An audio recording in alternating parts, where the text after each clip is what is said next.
20 Maret diperingati sebagai World Oral Health Day untuk meningkatkan kesadaran global tentang masalah seputar kesehatan mulut dan pentingnya kebersihan mulut sehingga pemerintah, asosiasi kesehatan dan juga masyarakat umum dapat bekerja sama untuk mencapainya dengan harapan mulut yang lebih sehat dan hidup yang lebih bahagia. Lalu seperti apa detailnya pemirsa? Bersama saya Khairunisa, let's talk about it.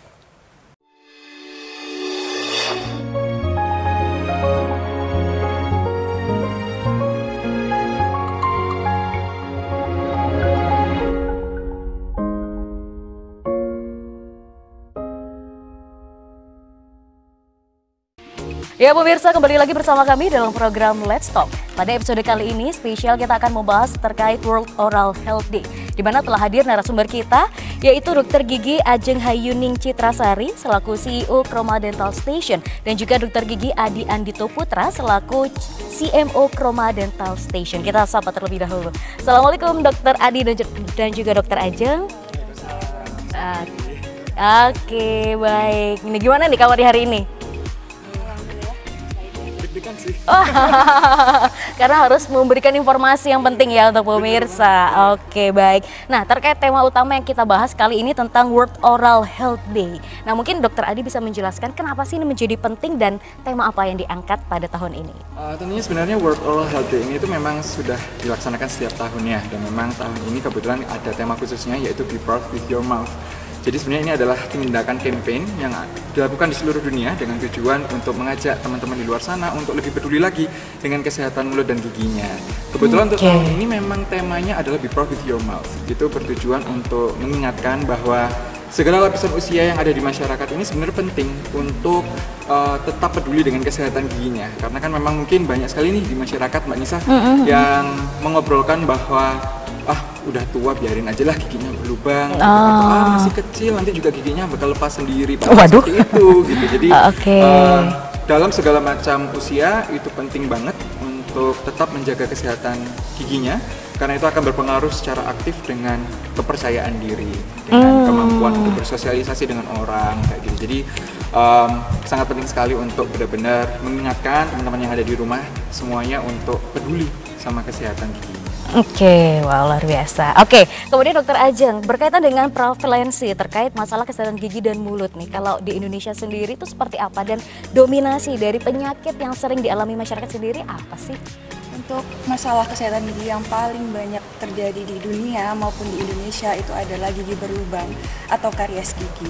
Kalau prevalensinya di dunia sendiri ada sekitar 2 miliar orang yang mengalami lubang gigi. Dan diantaranya adalah 500 juta anak-anak yang mengalami gigi berlubang. Jadi sangat banyak sekali.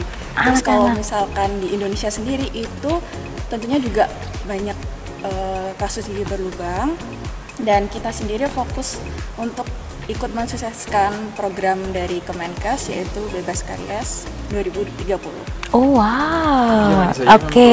Menambahkan ya memang Indonesia pun sendiri juga masih sangat banyak permasalahan-permasalahan gigi yang tidak disadari oleh teman-teman yang ada di rumah, terutama para orang tua gitu kan. Jadi memang banyak, biasanya kalau saya udah kegiatan WOHD, apa tuh?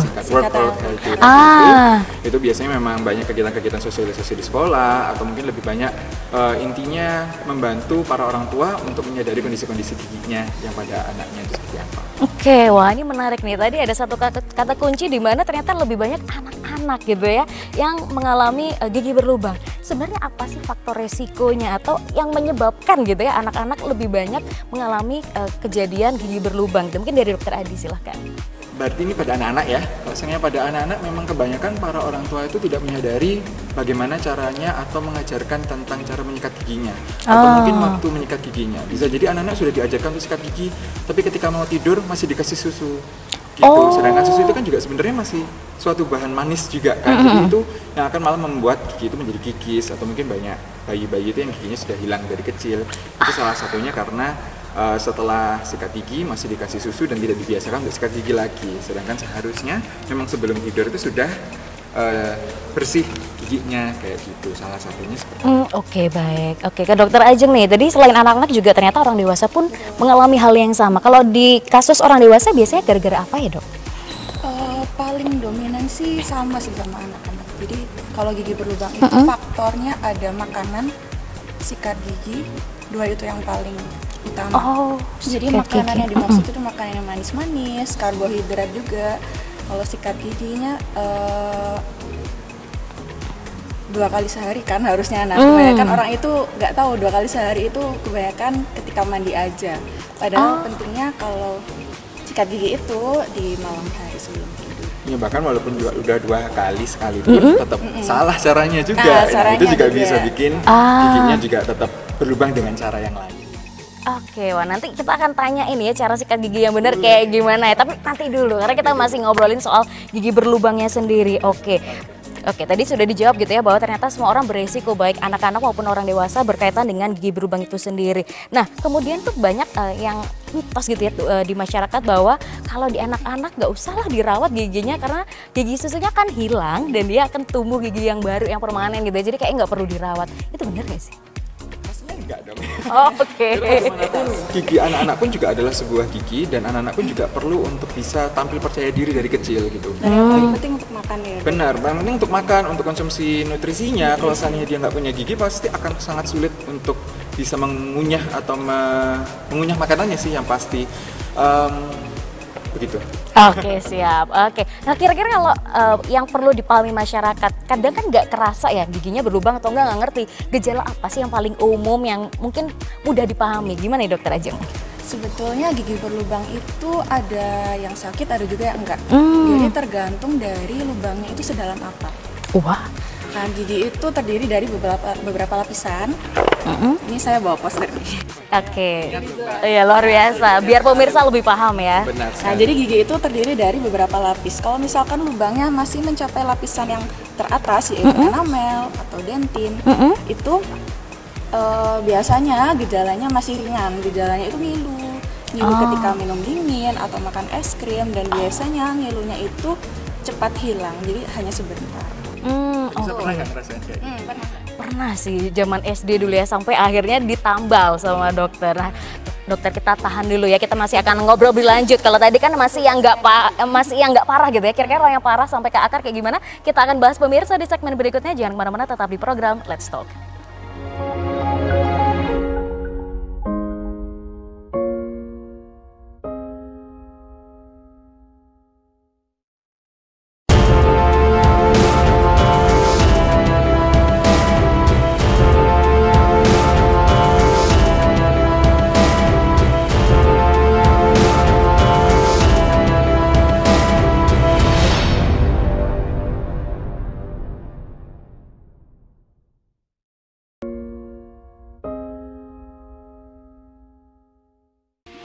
Ya pemirsa, kembali lagi bersama kami dalam program Let's Talk, masih berbincang dengan Dr. Gigi Adi dan juga Dr. Gigi Ajeng untuk membahas berkaitan dengan World Oral Health Day.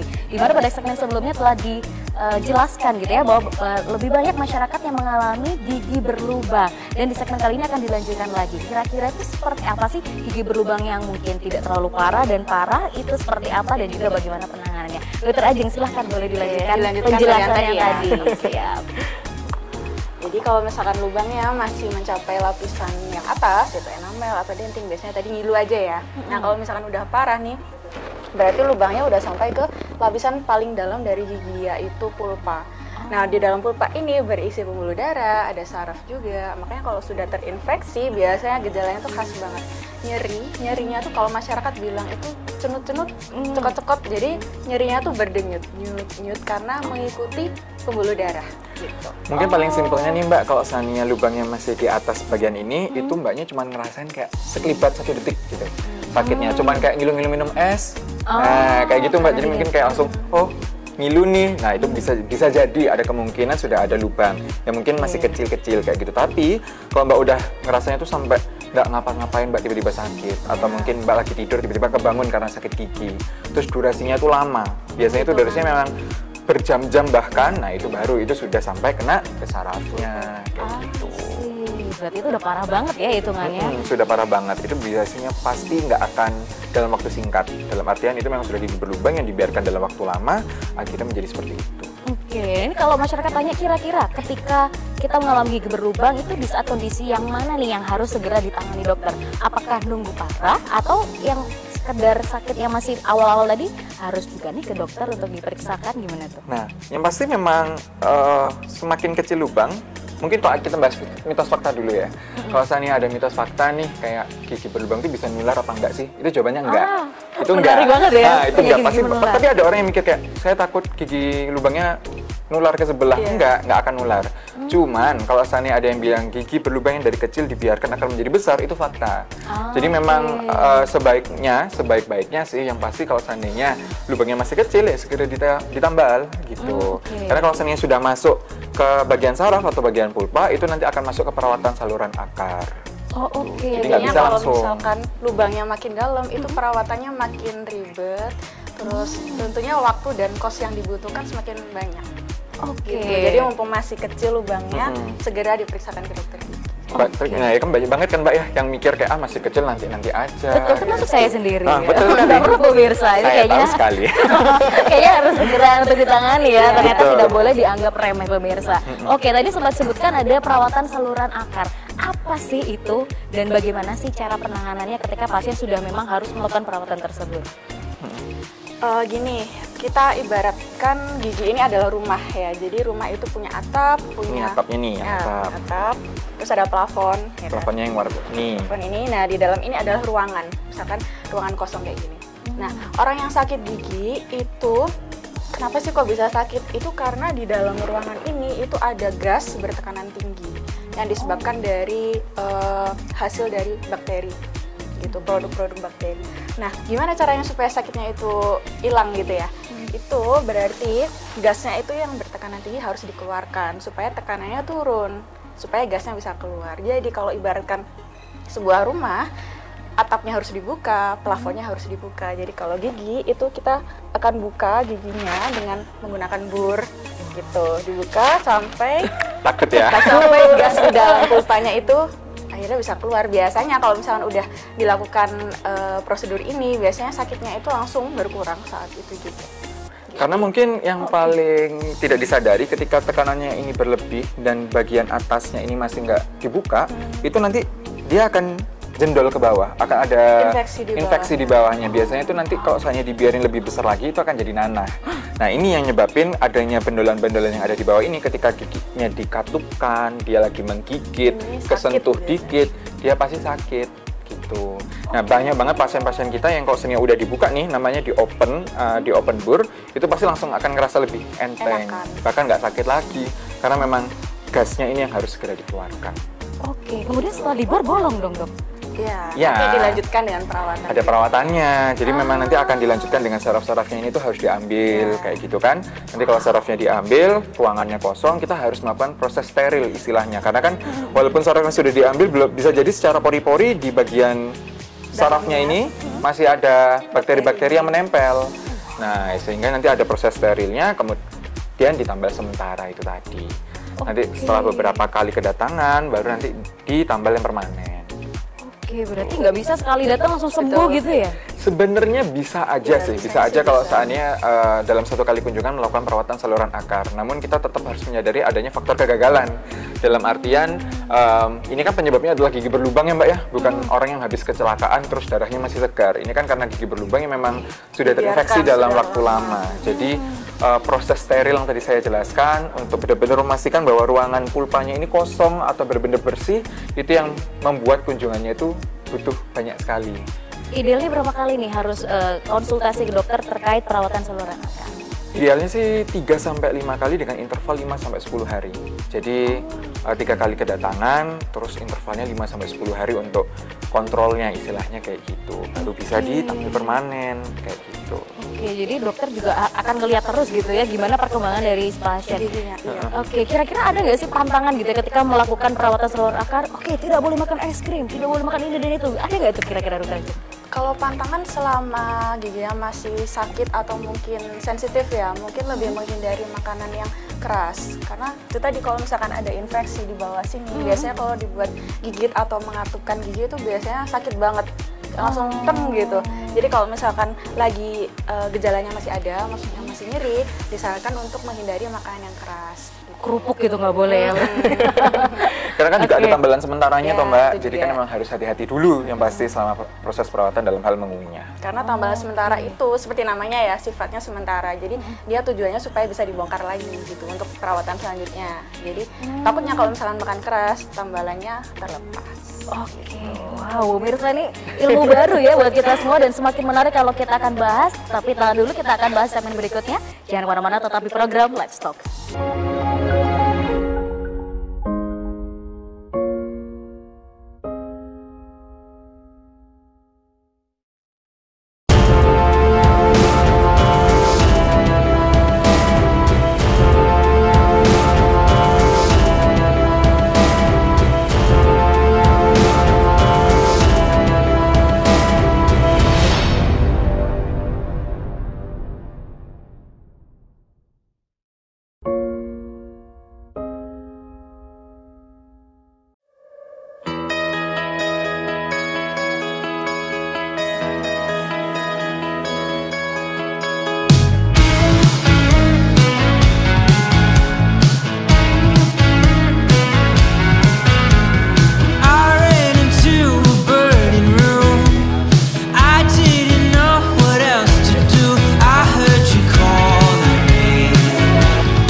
Kembali lagi bersama kami dalam program Let's Talk, masih berbincang dengan Dr. Gigi Adi dan juga Dr. Gigi Ajeng untuk membahas berkaitan dengan perawatan gigi. Nah, di segmen kali ini kita masih akan melanjutkan obrolan soal gigi berlubang tadi. Nah, di segmen 2 tadi, Dr.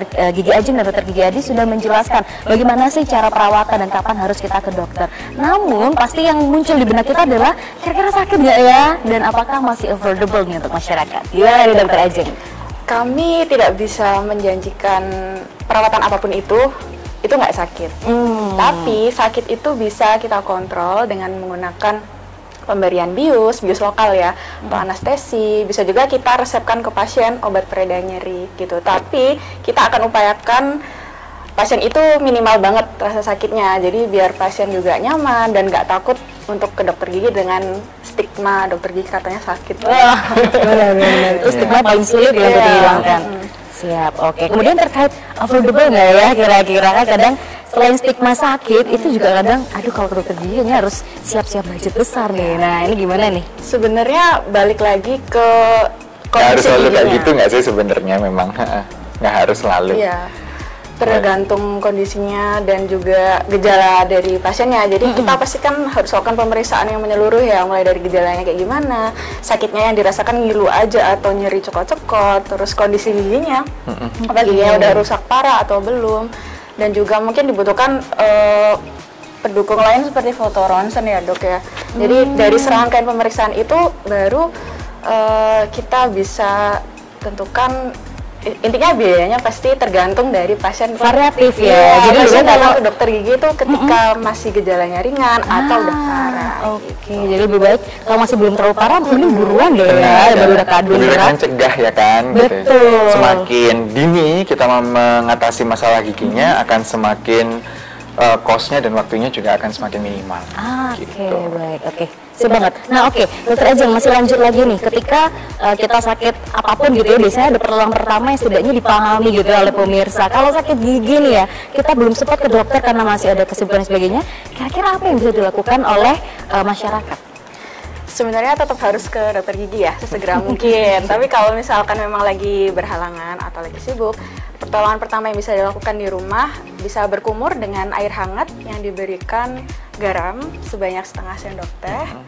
Bisa juga dibantu dengan kompres dingin di bagian luar gigi yang sakit gitu. Tapi tetap harus ke dokter gigi. Nah, karena memang kebanyakan orang-orang ini minum obatnya sembarangan juga kan Mbak ya? Iya, katanya minum Panadol sembuh. Iya gitu, padahal mungkin ada beberapa obat yang mungkin mereka punya alerginya atau mungkin beberapa obat yang kurang efektif dalam hal untuk mengatasi rasa sakitnya. Karena yang penting adalah bahwa kalau misalnya ada mitos atau fakta lagi nih gitu. Kalau ada mitos atau fakta, orang sakit gigi minum obat aja cukup deh, gila. Itu salah sebenarnya. Karena itu hanya untuk meringankan gejalanya, tapi tidak untuk menyembuhkan giginya gitu. Jadi memang yang paling penting adalah harus bisa menjadwalkan diri untuk menyempatkan bertemu dengan dokter gigi agar nggak sakit lagi. Siap, oke. Kemudian ada hal yang perlu diajarkan oleh dokter-dokter juga berkaitan dengan cara menyikat gigi yang benar. Karena bisa jadi gara-gara salah sikat gigi menimbulkan penyakit giginya ya. Oke, kalau Mbak Nisa sendiri gimana kalau saya sikat gigi? Oke, sebenarnya saya mengaku saya salah waktu itu dan sempat konsultasi dengan dokter gigi Adi. Itu yang membuat gigi saya sakit.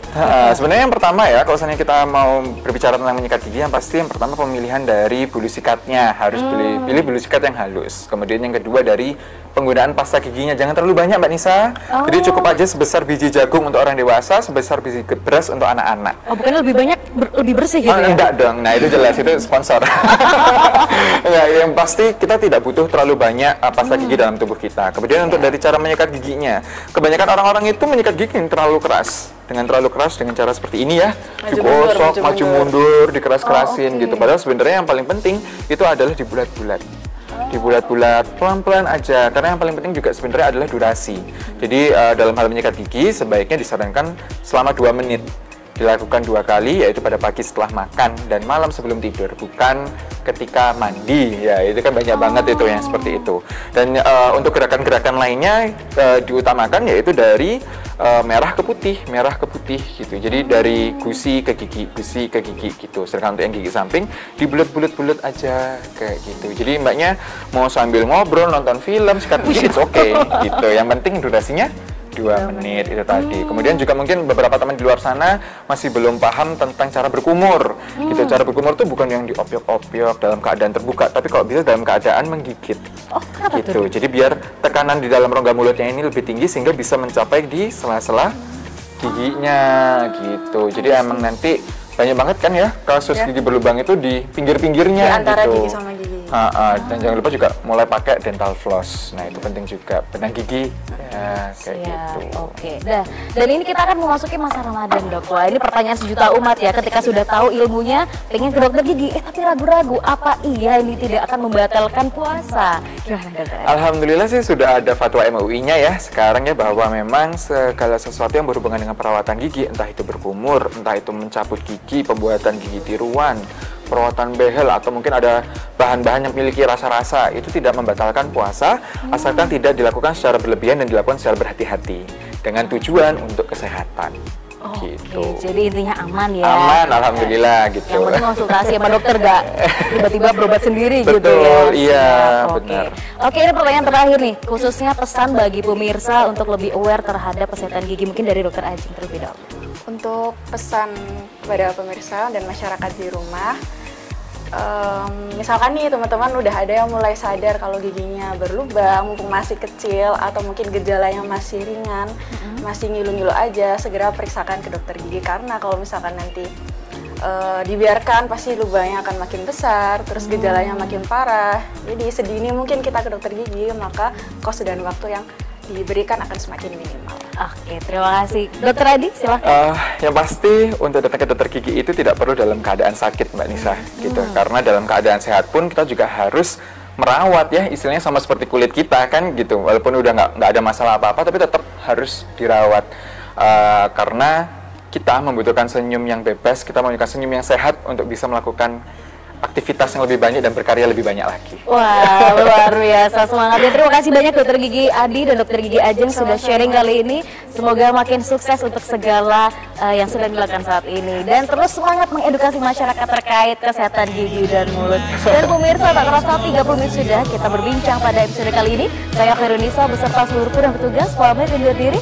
Terima kasih atas kebersamaan Anda dan sampai jumpa. Sitting on the steps underneath the gym porch light, and you know, but that's not the way that you expected to go. Who would have ever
station bisa menjadi klinik masyarakat, tidak hanya untuk mereka yang merasa sakit tapi juga merasa sehat. Karena untuk datang ke dokter gigi tidak harus selalu dalam kondisi sakit. Kondisi sehat itu perlu untuk membuat kita memiliki senyum yang bebas, free of mind.